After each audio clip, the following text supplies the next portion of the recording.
सोनम रघुवंशी ने राजा के मर्डर के लिए प्लान बी भी तैयार कर रखा था। पुलिस की ओर से जो बातें सामने आ रही हैं वो भी ज़्यादा हैरान कर देने वाली हैं। सोनम रघुवंशी जिन्होंने अपनी शादी से पहले ही मर्डर की प्लानिंग कर ली थी, अपने होने वाले पति की किस कदर वो राजा की हत्या को लेकर अस्वस्थ थी। हत्या तो होनी ही थी, प्लान ए के तहत हो या प्लान बी के तहत हो, राजा को मरना ही होगा ताकि वह अपने प्रेमी के साथ शादी कर सके। सोनम रघुवंशी को लेकर कई और चौंकाने वाले खुलासे हो रहे हैं, ये भी है मैं आपको बताऊंगी। और इस पूरे हत्याकांड में एक और नाम अब जुड़ गया है, वो नाम है जितेंद्र रघुवंशी। आखिर जितेंद्र रघुवंशी कौन है, सोनम से उससे क्या संबंध है, वो क्या पैसे दे रहा था इस पूरे हत्याकांड को अंजाम देने के लिए, इस पर बातचीत करेंगे। लेकिन पहले प्लान बी की बात कर लें। पुलिस का ये दावा है कि सोनम ने प्लान बी भी तैयार कर रखा था कि अगर प्लान ए के तहत जो सुपारी किलर्स हैं वो राजा की हत्या नहीं कर पाते हैं, किसी भी वजह से असफल रहते हैं, तो फिर प्लान बी के तहत सोनम राजा को मार डालेगी। सेल्फी लेने के बहाने ये प्लानिंग की गई थी।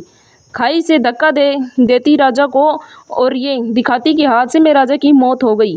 लेकिन प्लान ए के तहत ही राजा की हत्या हुई, वो भी सोनम के सामने। और सोनम ने हत्यारों को उस वक्त भी उकसाया कि हिट करो, मारो, मार डालो, तुम्हें 20 लाख रुपए दूंगी।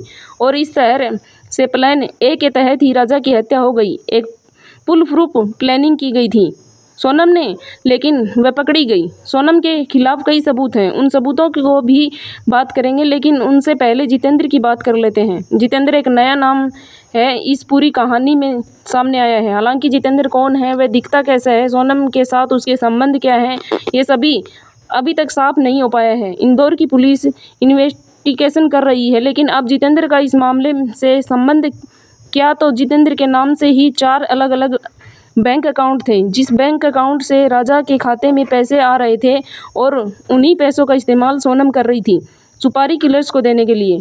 राजा ने अपने दोस्तों को जो 50,000 दिए, वो पैसे भी उसके खाते में आए थे।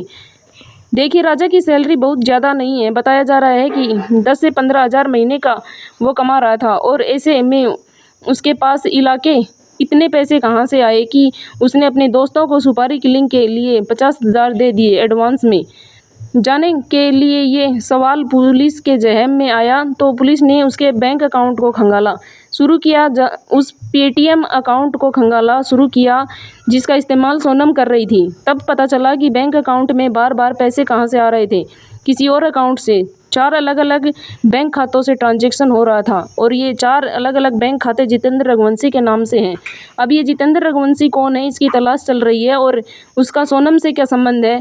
अब एक और बात सामने आने लगी है, लोग ये कह रहे हैं कि मुमकिन है कि सोनम और राजा कुशवाहा का कोई संबंध नहीं था। जिस प्रेमी की बात हो रही थी वो प्रेमी राज कुशवाहा ना होकर कोई और है। मुमकिन है कि वो जितेंद्र नाम का यही शख्स हो जिसके लिए सोनम ने इतनी बड़ी साजिश रची और राज को मात्र एक मोहरा हो।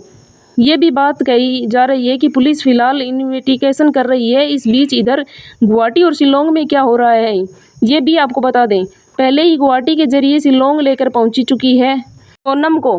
गुवाहाटी पुलिस और बाकी के 4 आरोपियों को भी वहां ले जाया गया और कोर्ट में पेशी के बाद उनसे पूछताछ एसआईटी की टीम करेगी। सवालों की एक लंबी फरिश्त टीम ने बनाकर रखी है जो इस सभी बातों के सामने रखी जाएगी। वह सवाल सीन रिकेटर भी किया जाएगा। मेघालय के सीएम कह रहे हैं कि इस वक्त मेघालय पुलिस के पास हर वो सबूत मौजूद है जो सोनम के खिलाफ इस केस को मजबूत कर रहे हैं। इसमें सोनम की रेनकोट जो कि खून से लथपथ, सोनम की चैट हिस्ट्री, उसमें भी जितेंद्र का नाम है और ट्रांजैक्शन किस तरह से उसने सभी सुपारी किलर्स से मुलाकात की है। वारदात के बाद उसने अपने पति के सोशल मीडिया अकाउंट से एक सोशल मैसेज शेयर किया जिसमें लिखा था कि 7 जन्मों का साथ है, जबकि राजा की हत्या हो चुकी थी और राजा की हत्या के बाद उसने सोशल मीडिया पर अकाउंट का इस्तेमाल किया था। सोनम के साथ ही सोनम ने इस वारदात के बाद भी बाकी के हत्यारों से मुलाकात की थी। हत्या के वाली जगह से 10 किलोमीटर दूर सीसीटीवी फुटेज में सभी बात करते हुए नजर आ रहे हैं।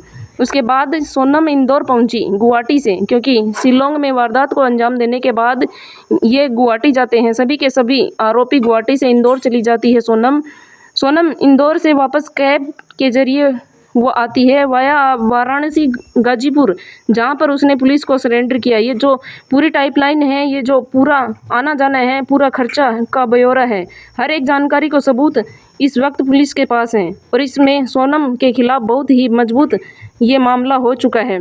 इसी बीच हम मेघालय पुलिस का कुछ बयान आपको सुनवाना चाहते हैं, वो भी आपको इस वीडियो में दिखाएंगे। इस वीडियो पर आपकी क्या राय है वो भी हमें कमेंट सेक्शन में कमेंट करके जरूर बताएं। तो चलिए सुनते हैं मेघालय पुलिस की क्या बात हो रही थी। इनमें 3 आरोपियों को अरेस्ट किया था परसों और कल एक आरोपी को और अरेस्ट किया गया था। कुल मिला के 4 आरोपियों को अरेस्ट करने के बाद शिलोंग पुलिस शिलोंग ले गई और पहुंच भी गई है। और चूंकि चारों आरोपियों को जब अरेस्ट किया था तो निश्चित रूप से स्ट्रॉन्ग एविडेंस होते हैं। पहले ये सस्पेक्टेड थे, फिर जब इनसे पूछताछ की गई, स्ट्रॉन्ग एविडेंसेज उनको मिले, तभी जाके उनको जब इन्वॉल्वमेंट मिला तभी जाके उनको गिरफ्तार किया गया है। और इस स्ट्रॉन्ग एविडेंस के आधार पर ही उनके द्वारा माननीय न्यायालय से रिक्वेस्ट किया गया था ट्रांजिट रिमांड का 7 दिन का। तो उन एविडेंसेज को देखते हुए ट्रांजिट रिमांड भी एक्सेप्ट किया गया। इसका अर्थ ये है कि कहीं ना कहीं डायरेक्टली उसमें इन्वॉल्वमेंट इनका होगा।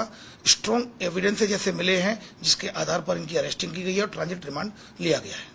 सर, जब स्ट्रॉन्ग एविडेंस की बात होती है तो क्राइम ब्रांच की टीम जो है वो ज्वाइंट ऑपरेशन के साथ मेघालय पुलिस के साथ थी और कल एक ज्वाइंट टीम जो है वो एक आरोपी के घर भी गई थी। तो क्या वहां से कुछ बरामद? देखिए, वहां चूंकि इन्वेस्टिगेशन के पार्ट में क्राइम ब्रांच लगातार सहयोग कर रही है right from the very first day. तो पहले दिन से ही लगातार वो सहयोग कर रहे हैं। कल सर्चिंग के लिए एक विशाल चौहान के यहाँ घर पर गए थे और इसके अलावा फिर उनके यहाँ जो विक्टिम के यहाँ पर भी गए थे कुछ पूछताछ के लिए। तो इन्वेस्टिगेशन में जो भी मदद बाहरी रूप से जो मदद उनको चाहिए right from the very first day Indore police लगातार कर रही है। It is just because of the fact that victim और एक्यूज्ड दोनों ही इंदौर के हैं। तो विक्टिम है तो कहीं ना कहीं निश्चित रूप से ये रेस्पॉन्सिबिलिटी भी है, जो कि बाहर की पुलिस कोई भी आती है तो उसमें ये हमारी ड्यूटी होती है कि हम लोकल पुलिस उनको असिस्ट करे। तो इसी असिस्टेंस के माध्यम से कल सर्चिंग भी हुई थी। सर्चिंग भी जो विशाल चौहान के यहाँ सर्चिंग हुई थी वहां पर भी लोग गए थे, टीम गई थी और इसके अलावा फिर देर रात में ये शिलोंग रवाना हो गए। सर, इस तरीके की भी बात आई है कि जितेंद्र रघुवंशी का नाम भी सामने आया। 4 बैंक अकाउंट थे और हवाला कनेक्शन भी था। राज का बकायदा हवाला के थ्रू डील करता था, 50,000 रुपए भी निकाले। क्या इस तरीके की बात मेघालय पुलिस? इस तरह के कोई भी एविडेंसेज न तो इंदौर पुलिस के पास आए हैं क्योंकि इंदौर पुलिस मात्र असिस्ट कर रही है। दूसरा, इस तरह के एविडेंस संभवतः शिलोंग पुलिस के पास भी नहीं आए, वरना Shillong police definitely in points को वेरीफाई करने के लिए इंदौर क्राइम ब्रांच की मदद लेती है। सर, एक अंतिम सवाल। एक बात बार बार सामने आ रही है कि सोनम जो है वो हत्या करने के बाद इंदौर आई थी। मेघालय पुलिस ने कल ये बयान भी दिया है पत्रकारों से बात करते हुए कि सोनम इंदौर आई थी। तो क्या जो खबरें आ रही हैं कि किसी देवास नाका इलाके में सोनम किसी किराए के कमरे में 1-2 दिन राजा के साथ रुकी थी, राज कुशवाहा के साथ रुकी थी, ये पॉइंट्स अब तक क्लियर हो पाएंगे सर? देखिए, इसमें जो उनके ऑफिसर्स हैं उनके द्वारा स्टेटमेंट दिया गया है। यहाँ पर ऑलरेडी कल उनकी दोनों टीमें थी जिसमें डीएसपी ऑपरेशन और डीएसपी क्राइम ब्रांच शिलोंग, वो दोनों ही अपनी टीम के साथ थे यहाँ पर। इस तरह का उन्होंने कोई पॉइंट शेयर नहीं किया, नहीं तो वेरीफाई करते। इसके बाद भी जैसा कि मैं बता रहा हूँ अभी इन्वेस्टिगेशन उनकी ओपन है और अगर वो किसी भी तरह की हेल्प मांगते हैं इंदौर से संबंधित, इस तरह का पॉइंट अगर वो ऑफिशियली देते भी है तो निश्चित रूप से वेरीफाई किया जाएगा।